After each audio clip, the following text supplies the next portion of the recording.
নিসফে শাবান সম্পর্কে আপনাদের দু একটা কথা বলে যাচ্ছি। বাবা, সারা মাস নামাজ পড়ুন এবং ভালো ভালো কাজগুলো করুন।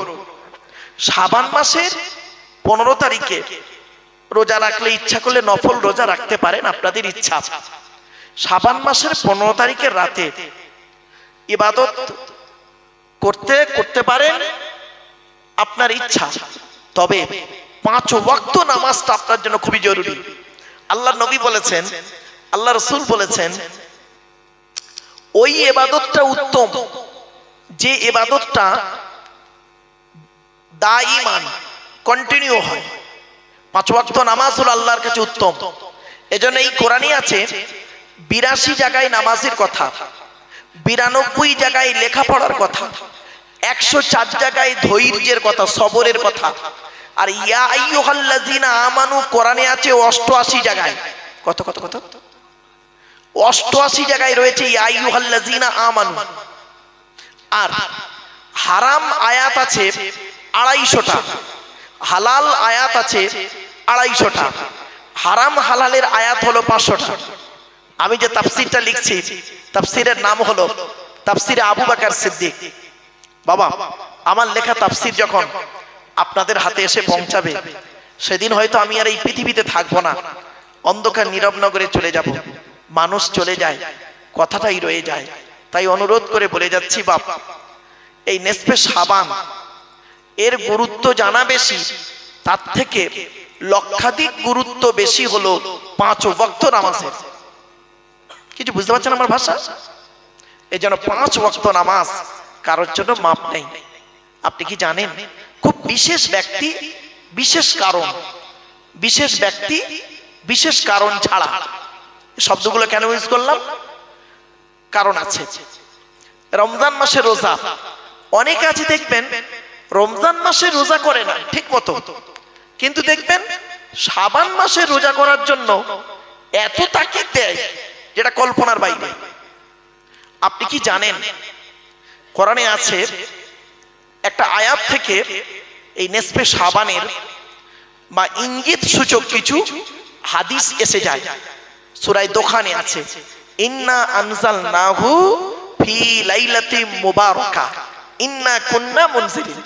এই আয়াত থেকে, এই আয়াতের তাফসীরে লাইলাতুল মুবারাকা, এই লাইলাতুল মুবারাকা এই বরকতপূর্ণ রাত, তার মধ্যে একটা হলো আশুরার রাত, তারপরে হচ্ছে লাইলাতুল কদরের রাত, তারপরে বলা হয়েছে জুমার রাত, তারপরে বলা হয়েছে ঈদুল ফিতরের রাত, ঈদুল আজহার রাত, ইত্যাদি ইত্যাদি রাত। এই রাতগুলোকে তালাশ করতে, এই রাতগুলোর ইবাদতের ফজিলত আছে, অনেক কিছু আছে। নিসফে শাবানের রাতটাও মুফাসসিরিনরা উল্লেখ করেছেন। তো নিসফে শাবানের রাতটা অর্থাৎ শবে বরাতের রাত যেটাকে আপনারা বলেন, তো ওই রাতে আপনি ইবাদত করতে পারেন, ওটা আপনার ইচ্ছা। আপনি যে ইবাদত যদি না করতে পারেন, তাহলে আপনি যে কাফের হয়ে যাবেন বা ইসলাম থেকে বের হয়ে যাবেন, এমন কিছুটা নয়। আপনি 5 ওয়াক্ত নামাজটা ঠিক কন্টিনিউ পড়েন আর প্রতিদিন কোরআন তেলাওয়াত করেন। প্রতিদিন রাতে নিসফে শাবানটা কি কেন ধরছেন? প্রতিদিন রাতে রাসূলুল্লাহ বলেছেন, কোন ব্যক্তি যদি রাতে ঘুমানোর আগে অজু করে সূরা মুলক 29 পারার প্রথম সূরা সূরা মুলক, তাবারাকাল্লাযী বিয়াদিহিল মুলক ওয়া হুয়া আলা কুল্লি শাইইন কাদির, এই সূরাটি যদি পাঠ করে ঘুমায়, ওই ব্যক্তির ইন্তেকালের সাথে সাথে ওকে কবরে দাফন করার পরেই তার কবরটাকে আল্লাহ নূরুন আলা নূর করে দেয়। জোরে বলুন সুবহানাল্লাহ। আপনি জানেন প্রতি শুক্রবারে আপনি সূরা কাহাফ তেলাওয়াত করুন। আলহামদুলিল্লাহিল্লাযী আনজালা আলা আবদিহিল কিতাব ওয়া লাম ইয়াজআলহু ইওয়াজা। সূরা কাহাফ 15 পারায় রয়েছে। সূরা কাহাফ তেলাওয়াত করুন। প্রতিদিন ফজরের পরে আপনি সূরা ইয়াসিন তেলাওয়াত করুন। রাতে ঘুমানোর আগে আপনি সূরা ওয়াকিয়া তেলাওয়াত করুন। এগুলোকে প্রতিদিনের আমলটা করবেন। একটু আমার সাথে সাথে বলুন, সুবহানাল্লাহি ওয়া বিহামদিহি সুবহানাল্লাহিল আযীম। এটি হলো বুখারী শরীফের শেষ হাদিস। আর বুখারী শরীফের প্রথম হাদিস হলো ইন্নামাল আমালু বিন্নিয়াত। এর বাংলা অর্থ হচ্ছে প্রত্যেকটা কাজ তার নিয়তের উপরে নির্ভর করে। তাই এতগুলো জ্ঞানী গুণী বুদ্ধিজীবী মানুষ আপনারা এসেছেন, আপনাদের অন্তরে একটা নিয়ত বা উদ্দেশ্য আছে। আমি অধম আব্দুল্লাহ খিল মারুফ, তেমন ইলিম নেই, তেমন জ্ঞান নেই, আল্লাহ পাক আমাকে এখানে আনিয়েছেন, আমারও অন্তরে একটা নিয়ত বা উদ্দেশ্য আছে। আমার নিয়তটা আপনারা কেউ জানেন না, আপনাদের নিয়তটা আমিও জানি না। এই উভয়ের নিয়ত যিনি জানেন তিনি কে? আল্লাহ। ইন্নাল্লাহা আলিমুম বিদাতিস সুদূর। নিশ্চয়ই আল্লাহ রাব্বুল আলামিন বান্দার অন্তরের খবর সবই রাখেন। তাই আজকের এখানে যা কিছু আলোচনা হবে আপনাদের মাঝে আমার মাঝে, আজকের আলোচনার সাক্ষী থাকবে কে? আল্লাহ। আল্লাহু শাহীদুম বাইনি ওয়া বাইনাকুম। আপনাদের মাঝে আমার মাঝে আজকের আলোচনার সাক্ষী রাখলাম সৃষ্টিকর্তা আল্লাহ পাককে। এবারে আসছি আলোচনার বিষয়বস্তু সম্পর্কে। আমি আপনাদের এখানে কিসের উপরে আলোচনা করব? মাত্র 4টি বিষয়ের উপরে আমি আলোচনা করব। 4টি বিষয়, শর্ট টাইমের ভিতরে 4টি বিষয়ের উপরে আলোচনা। কি কি? 1 নাম্বার, যার দেওয়া পৃথিবীতে বাস করি, যার দেওয়া সূর্যের কিরণ গায়ে লাগাই, যার দেওয়া চাঁদের প্রতিফলিত রশ্মি রাতে ব্যবহার করি, যার দেওয়া আকাশের পানি পান করি, যার দেওয়া জমিনের তলা থেকে পানি তুলে পান করি, যার দেওয়া জমিনে ঘর বেঁধে থাকি, চাষ করে খাই, যার দেওয়া অক্সিজেন ফিরি ফিরি নেই, কার্বন ডাইঅক্সাইড ছেড়ে দিই, এ সমস্ত অবদান কার? তাই জীবনের সব ক্ষেত্রে জন্ম থেকে মৃত্যু পর্যন্ত মাথা নত করব, সাজদা দেব, ভিক্ষা চাইব একমাত্র শুধুমাত্র কার কাছে? ব্যাস, এটা যত তাড়াতাড়ি বুঝতে পারবেন তত তাড়াতাড়ি আমার বক্তব্য আপনাদের বোধগম্য হবে। It is my concept. তাই আজকে প্রথমে আলোচনা রাখবো আল্লাহর পরিচয়। আল্লাহর পরিচয় হলো 4টি। কি কি? আল্লাহ নিজেই বলছেন, নবী তুমি বলো, হুয়াল্লাহু আহাদ, সে আল্লাহ হলেন একক। 2 নাম্বার, ও বাবা কিরম করে বাপ,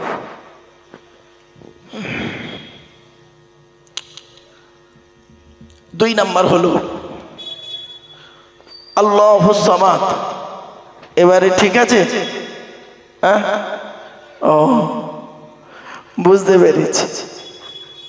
ওয়াকসিদ ফি মাসিকা, ওয়াকসিদ ফি মাসিকা ওয়াগদুদ মিন সাউতি, ইন্না আনকারাল আসওয়াতি লাসাউতুল হামির। যারা আলেম হাফেজ ভাইরা আছেন তারা এই আয়াতটা ঠিক বুঝতে পেরেছেন কি বলতে চেয়েছি আমি। আয়াতটি আছে 21 নম্বর পারার 12 নম্বর পৃষ্ঠার 1ম নাম্বার লাইন, সূরার নাম সূরা লোকমান। বাপেরা, আল্লাহর কাছে অত্যন্ত ঘৃণিত আওয়াজের নাম কি জানেন? গাধার মতো চিৎকার চেঁচেমেচি করে কথা বলাটা আল্লাহর কাছে অত্যন্ত অপ্রিয়। তো যাই হোক, আমি চাইছিলাম আওয়াজটা আপনাদের কাছে শ্রুতি মধুর হোক। আপনারা যেভাবেই চাইবেন চেষ্টা করব সেইভাবেই কথাটা বলতে। তবে চেষ্টা করবেন মাইকওয়ালাকে দোষ দেবেন না, মাইকটা যথেষ্ট ভালো। আসুন, তা আল্লাহর পরিচয় হলো 4টে। কি কি? 1 নাম্বার, আল্লাহ নিজেই বলছেন, নবী তুমি বলো, হুয়াল্লাহু আহাদ, সে আল্লাহ হলেন একক। 2 নাম্বার, আল্লাহুস সামাদ, আল্লাহ হলেন অমুখপেক্ষী, আল্লাহ কারোর মুখপেক্ষী নন, সারা পৃথিবী তার মুখপেক্ষী। 3 নাম্বার, লাম ইয়ালিদ ওয়া লাম ইউলাদ, আল্লাহ কাউকে জন্ম দেয়নি, আল্লাহকেও কেউ জন্ম দেয়নি। 4 নাম্বার, ওয়া লাম ইয়াকুল লাহু কুফুয়ান আহাদ, আল্লাহর সমকক্ষ কেউ হয়ই নেই। এই হলো আল্লাহর 4টে পরিচয়। আল্লাহ রাব্বুল আলামিন যুগে যুগে মানুষকে হেদায়েতের জন্য নবী রসুল পাঠিয়েছেন, সঙ্গে কেতাব পাঠিয়েছেন। পৃথিবীতে নবী এসেছেন 1,24,000, রসুল এসেছেন 313 অথবা 315 জন, কেতাব এসেছে 104টা। 100টা হলো ছোট ছোট, যাকে বলে সহিফা, 4টা হলো বড় বড়। 100টা সহিফা কাদের কাদের উপরে এসেছে একটু শুনে নিন। আদম নবীর উপরে এসেছে 10টা, ইব্রাহিম নবীর উপরে এসেছে 10টা, ইদ্রিস নবীর উপরে এসেছে 30টা, শীষ নবীর উপরে এসেছে 50টা, এই মোট 100টা। মুসা নবীর উপরে এসেছে একটা, কিতাবটির নাম হলো তাওরাত। রমজান মাসের 6 তারিখে 1000 খণ্ড বিশিষ্ট কিতাব তাওরাত কিতাব মুসা নবীর উপরে রমজান মাসের 6 তারিখে নাযিল হয়েছে।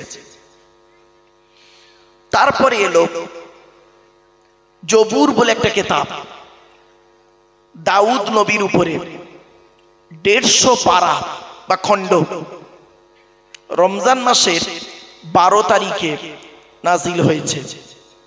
তারপরে এলো ইনজিল বলে একটা কিতাব 27 পারা বিশিষ্ট ঈসা নবীর উপরে রমজান মাসের 18 তারিখে নাযিল হয়েছে। সর্বশেষ নবী, সর্বশেষ কিতাব, নবীটির নাম হলো মুহাম্মদ মুস্তাফা সাল্লাল্লাহু আলাইহি ওয়াসাল্লাম। কিতাবটির নাম হলো দি হোলি কোরআন। কিতাবটি হলো 30 পারা, রমজান মাসের লাইলাতুল কদরের রাতে নাযিল হয়েছে। রেফারেন্স টু দি হোলি কোরআন, ইন্না আনজালনাহু ফি লাইলাতিল কদর, 24 রমজান 25 রাত। এবারে আসছি, আজকে আমাদের আলোচনার বিষয় হবে শেষ কিতাব আর শেষ নবী। ব্যাস, আল্লাহর পরিচয় হলো 4টি, যেটা আমি এখনই পড়লাম সূরা ইখলাসের মাধ্যমে। আল্লাহর পরিচয় যে 4টি, এটা আপনাদের জানিয়ে দিলাম, বাংলা অর্থ করে বলে দিলাম। এই 4টে আয়াত থেকে 4টে ধর্ম বেরিয়েছে, ভাবতে পারবেন না। 4টে আয়াত থেকে 4টে ধর্ম বেরিয়েছে। এই জন্য সূরা ইখলাসের এত গুরুত্ব বেশি, এত গুরুত্ব। ইসলাম, ইহুদি, নাসারা, মুশরিক, 4টে ধর্ম, এই 4টে আয়াত থেকে ব্যাপক আলোচনা। সৃষ্টিকর্তা যে কিতাব পাঠিয়েছেন, শেষ কিতাব, সেই কিতাবের আজকের আলোচনা আপনাদের কাছে রাখবো ইনশাআল্লাহ। দ্বিতীয় আমার আলোচনার বিষয়বস্তু থাকবে নবীদের আলোচনা। নবী শব্দের অর্থ হলো সাংবাদিক, নাবা শব্দের অর্থ হলো সংবাদ, ইংরেজিতে বলে নিউজ। নিউজ শব্দটা 4টে অক্ষর দিয়ে তৈরি, NEWS। এন থেকে নর্থ উত্তর, ই থেকে ইস্ট পূর্ব, ডব্লিউ থেকে ওয়েস্ট পশ্চিম, এস থেকে সাউথ দক্ষিণ, পূর্ব পশ্চিম উত্তর দক্ষিণ। চারিদিকের খবর যিনি সঠিক এবং সত্য বলেন, তিনিই হলেন পারফেক্ট সাংবাদিক। তো আমরা যে নবীর উম্মত, সেই নবীর নাম হলো মুহাম্মদ মুস্তাফা সাল্লাল্লাহু আলাইহি ওয়াসাল্লাম। মুহাম্মদ সাল্লাল্লাহু আলাইহি সাল্লামের পরিচয়টা কি? মুহাম্মদ মুস্তাফা সাল্লাল্লাহু আলাইহি সাল্লামের পরিচয়টা বলে দিচ্ছি। তিনি কুরাইশ বংশে জন্মগ্রহণ করেছেন। কার নাম কুরাইশ? শুনে নিন। মুহাম্মাদের বাপের নাম আব্দুল্লাহ, আব্দুল্লাহর বাপের নাম আব্দুল মুত্তালিব, আব্দুল মুত্তালিবের বাপের নাম আব্দে মান্নাফ, আব্দে মান্নাফের বাপের নাম হাশেম, হাশেমের বাপের নাম কুসাই, কুসাইয়ের বাপের নাম কিলাব, কিলাবের বাপের নাম মুররা, মুরার বাপের নাম লুবাই, লুবাইয়ের বাপের নাম কাব, কাবের বাপের নাম গালিব, গালিবের বাপের নাম ফিকির, ফিকির থেকে কুরাইশ বংশ এসেছে। নবীর বাপের নাম আব্দুল্লাহ, মায়ের নাম আমিনা, দাদার নাম আব্দুল মুত্তালিব, দাদির নাম হলো নেতিলা বিনতে খব্বাব ব্রাকেটে ফতেমা, কেউ বলেছেন সামিরা। নবীর নানার নাম হলো আব্দুল ওয়াহাব জুহুরি, নবীর নানির নাম হলো বারিরা বা বাররা, নবীর দুধমার নাম হলো হালিমা, নবীর দুধ বাপের নাম হলো হারেস, নবীর দুধ ভাইয়ের নাম আব্দুল্লাহ, নবীর বাপের নাম আব্দুল্লাহ, নবীর দুধ ভাইয়ের নাম আব্দুল্লাহ। দুটো যেন এক করে ফেলবেন না। নবীর জন্ম 570 খ্রিস্টাব্দে, ইংরাজি কি মাস ছিল? 29শে আগস্ট। আরবি মাস ছিল রবিউল আউয়াল মাস। 12 তারিখ মতান্তরে 9 তারিখ সোমবার শবে সাদেকের সময় আরবের মক্কা নগরী কুরাইশ বংশে নবীর জন্ম। নবীর বাপেরা হলো 10 ভাই, নবীর মায়েরা হলো 19 বোন, নবীর 9টা চাচা, 18টা খালা, 6টা ফুফু, 7টা ছেলে মেয়ে। নবীর চাচা 9টা চাচার নাম কি? বড় চাচার নাম হলো হারেস, জুবায়ের, মুকাইয়িম, ফাইদা, জাইদা, আবুল আহাব, হামজা, আব্বাস, আবু তালিব। নবীর বাপ হলো আব্দুল্লাহ। এবার আসছে নবীর 7টা ছেলে মেয়ে, 3টে পুত্র সন্তান, 4টে কন্যা সন্তান। 3টে পুত্র সন্তানের নাম কি? বড় ছেলেটার নাম হলো কাসেম, তারপরে ছেলেটির নাম হলো তাহের বা তৈয়েব, ছোট ছেলেটার নাম হলো ইব্রাহিম। 4টে কন্যা সন্তান। 4টে কন্যা সন্তানের নাম কি? বড় মেয়েটার নাম হলো জাইনাব, রোকাইয়া, উম্মে কুলসুম, ছোট মেয়েটার নাম হলো ফতেমা, যার সঙ্গে নবীজি আলীকে বিবাহ দিয়েছিলেন, যার ঔরসে দুটো বিখ্যাত সন্তান আপনারা জানেন, হাসান আর হুসাইন রাদিয়াল্লাহু তাআলা আনহুমা। এখানে স্টপ করে রাখলাম, চলুন এগিয়ে যাচ্ছি। 3 নম্বর আলোচনার বিষয় হবে আমাদের পরিচয়। আমাদের পরিচয় হলো দুটি, এই কোরআনে আছে। 1 নম্বর কি? আল্লাহ নিজেই বলছেন, ওয়ামাই ইউমিন বিল্লাহি ওয়া ইয়ামাল সলিহা। 28 নম্বর পারার 16 নম্বর পৃষ্ঠার 1 নম্বর লাইন, সূরার নাম সূরা তাগাবুনের 9 নম্বর আয়াত। আল্লাহ বলছেন, যে ব্যক্তি 100% আল্লাহকে বিশ্বাস করবে আর ওয়া ইয়ামাল সলিহা, পৃথিবীতে ভালো ভালো কাজগুলো করবে। দুটো জিনিস, 100% আল্লাহকে বিশ্বাস করা আর ভালো ভালো কাজগুলো করা। এই দুটো কাজ যদি আপনি আমি করতে পারি, আল্লাহ নিজেই বলছেন, মান আমিলা সলিহাম মিন যাকারিন আও উনসা ওয়া হুয়া মুমিনুন ফালানুহইয়ান্নাহু হায়াতান তাইয়্যিবা। 14 নম্বর পারা 17 নম্বর পৃষ্ঠার 8 নম্বর লাইন, সূরার নাম সূরা নাহালের মধ্যে আল্লাহ বলছেন, যে ব্যক্তি 100% আল্লাহকে বিশ্বাস করবে আর কি করবে? ভালো ভালো কাজগুলো করবে, সে বেটা ছেলে হোক অথবা মেয়ে ছেলে হোক, ওয়া হুয়া মুমিন, সে হলো মুমিন, ফালানুহইয়ান্নাহু হায়াতান তাইয়্যিবা, পৃথিবীতে আমি আল্লাহ তাকে শান্তি সম্মানের সহিত জীবনযাপন করাবো। এটা হলো ইহকাল। পরকালে আল্লাহ কি দেবে? কোরআন বলছে, ইন্নাল্লাযীনা আমানু ওয়া আমিলুস সলিহাত, নিশ্চয়ই যারা 100% ঈমান আনবে, ভালো ভালো কাজগুলো করবে, কানাত লাহুম জান্নাতুল ফিরদাউস নুজুলা, তাদের ঠিকানা হবে জান্নাতুল ফিরদাউস। চলো 3টে। 4 নম্বর আলোচনার বিষয় থাকবে শর্ট টাইমের ভিতরে, যেহেতু একটা মাদ্রাসার জলসায় এসেছি আমি, এটি একটি শিক্ষা প্রতিষ্ঠান, ঠিক না বেঠিক? মাদ্রাসার জলসায় আমরা এসেছি, তো এই মাদ্রাসা সংক্রান্ত কিছু কথা আপনাদের কাছে রাখবো। 3টি শব্দ। কি কি? 1 নম্বর শিক্ষা, 2 নম্বর শিক্ষার্থী, 3 নম্বর শিক্ষক। ইংরেজিতে বলে এডুকেশন, স্টুডেন্ট, টিচার। 3টে শব্দ। What is the definition of education? Education কাকে বলে? E D U C A T I O N, এক একটা লেটারের এক একটা গুণাগুণ আছে, তবেই তাকে এডুকেশন বা শিক্ষা বলে। ই থেকে ইগারলি, ডি থেকে ডেভেলপমেন্ট, ইউ থেকে ইউনিভার্সাল, সি থেকে ক্যাপাবিলিটি, এ থেকে অ্যাক্টিভ, টি থেকে টলারেন্স, আই থেকে ইন্টেলিজেন্ট, ও থেকে ওবিডিয়েন্স, এন থেকে ন্যাচারাল। এতগুলি গুণে গুণান্বিত বস্তুকে বলা হয় এডুকেশন বা শিক্ষা, যাকে তাকে শিক্ষা বলে না। শিক্ষাটা নেবে কে? এই স্টুডেন্টরা, বাবা ছাত্র ছাত্রীরা ভালো করে শুনে নাও, স্টুডেন্ট কাকে বলে? S T U D E N T, এক একটা লেটারের এক একটা গুণাগুণ আছে, তবেই তাকে স্টুডেন্ট বলে। এস থেকে স্টাডি, টি থেকে ট্রুথফুল, সত্যবাদী হতে হবে, তবেই হবে আদর্শবান স্টুডেন্ট। এখনকার স্টুডেন্টরা বেশিরভাগ মিথ্যাবাদী, বেশিরভাগ স্টুডেন্ট মিথ্যাবাদী। কেন জানেন? শুনে নিন। এখন লেখাপড়া কোথায় হয় জানেন? টয়লেটে। কোথায় কোথায়? টয়লেটে। মাইকটা যেন কেন ডিস্টার্ব করে দিল এরা। ভালোই ছিল, আপনারা কি বলবো আপনাদের। হ্যালো হ্যালো, আপনারা আমার কথা বুঝতে পারছেন?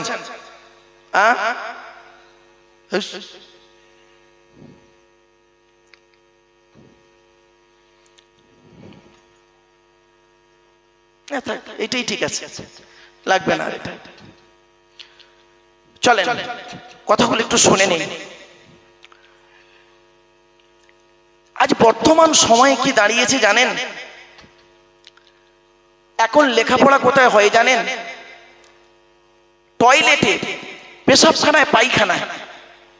এই মাধ্যমিক পরীক্ষা হবে দেখে, এই মাধ্যমিক পরীক্ষার সেন্টার যেখানে হবে দেখবেন, গিয়ে দেখবেন পেশাবখানায়, পায়খানাগুলোতে, যেখানেই সেন্টার হবে দেখবেন পেশাবখানায়, পায়খানায় গিয়ে দেখবেন ছেলে মেয়েগুলো কি করে জানেন?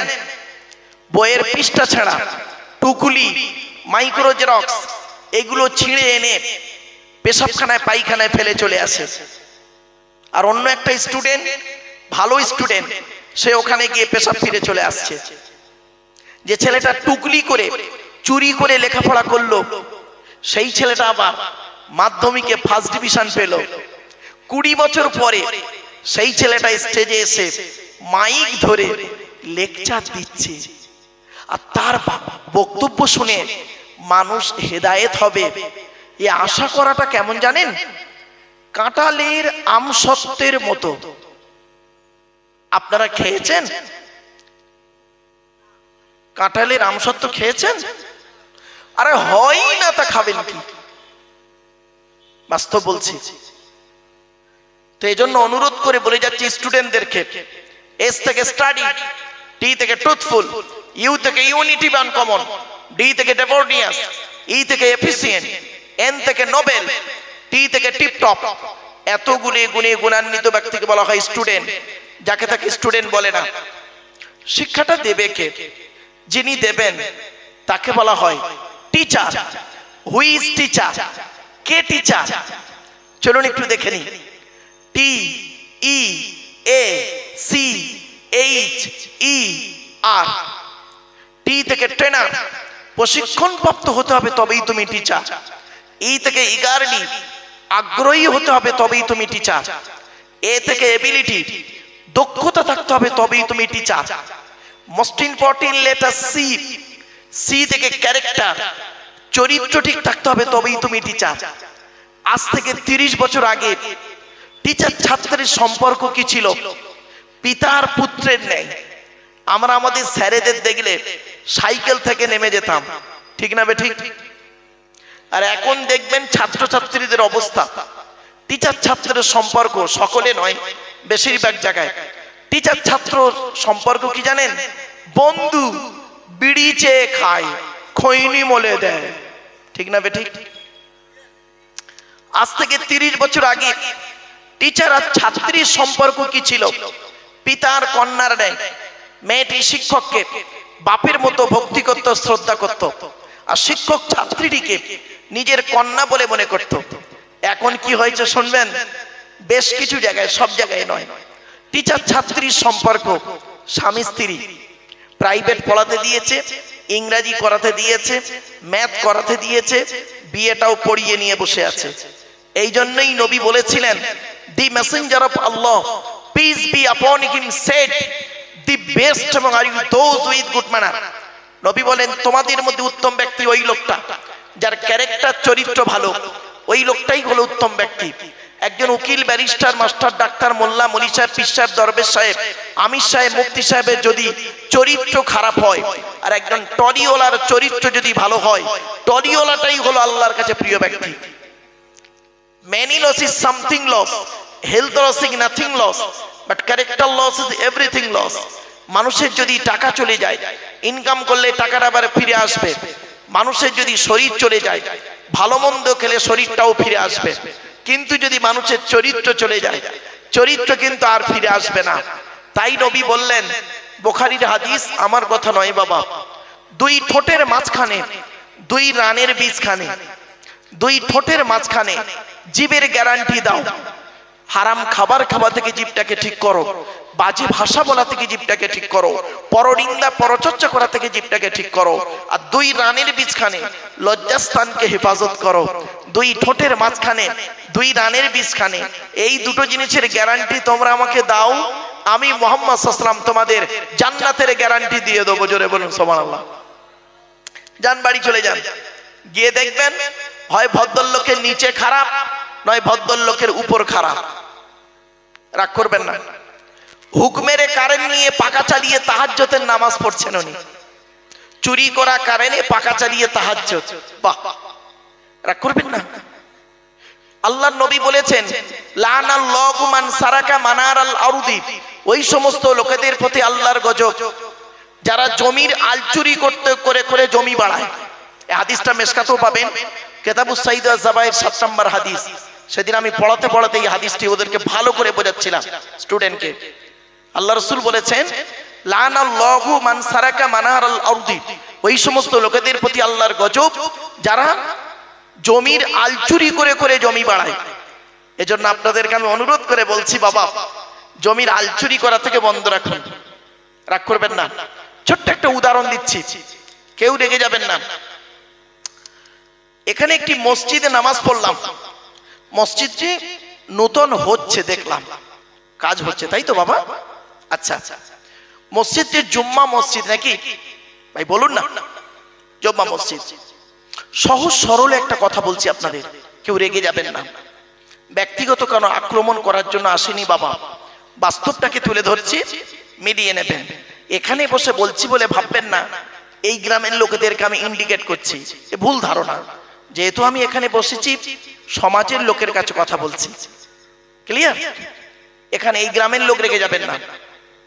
ওই যে মসজিদটা জুম্মা মসজিদ, জুমার দিনে আপনাদের এই গ্রামের হাটপাড়া গ্রামের কোন মুসলিম যুবক ছেলে সাদা পায়জামা পাঞ্জাবি পরে, সাদা টুপি পরে, মাথায় সাদা টুপি পরে জুমার দিনে খুতবা দিচ্ছেন ইমাম সাহেব, এমতো অবস্থায় ছেলেটি মসজিদে ঢুকেছেন জুমার নামাজ আদায় করার জন্য। প্রচুর পরিমাণ বাংলা মদ খেয়েছেন। কি বললাম? বা ইংলিশ মাল নয়, বাংলা মদ খেয়েছেন ছেলেটি প্রচুর পরিমাণ। এত পরিমাণ মদ খেয়েছে ছেলেটি, ছেলেটির পা টলছে। প্রচুর পরিমাণ মদ খেয়ে সাদা পায়জামা পাঞ্জাবি পরে, সাদা টুপি পরে ছেলেটি মসজিদে উঠেছে জুম্মার নামাজ পড়তে। আপনারা তাকে কি করবেন? আরে বলুন না রে ভাই, একটু কথা বলুন না। বের করে দেবেন। ছেলেটি বের হতে না চাইলে মেরে বের করে দেবেন। ছেলেটির অপরাধ মানে ইংলিশ খেলে চলতো নাকি? আচ্ছা যাই হোক। আচ্ছা, মদ হারাম খাবার, মসজিদ পবিত্র স্থান, হারাম খাবার খেয়ে পবিত্র স্থানে উঠেছে, তাই তাকে বের করে দিলেন, তাই তো নাকি? বের হতে চাইলো না, মেরে বের করে দিলেন। সত্যি জয়নগর থানা তো খুব পুরাতন শহরের থানার মানুষ আপনারা, হাটপাড়ার মানুষ। এ মুসলমান, মদখোরকে মেরে বের করে দিলে আর সুদখোরকে মসজিদের সেক্রেটারি বানিয়ে দিলে। বাহ, কি সুন্দর! মদখোরকে মেরে বের করে দিলে আর জেনাখোরকে সভাপতি বানিয়ে দিলে।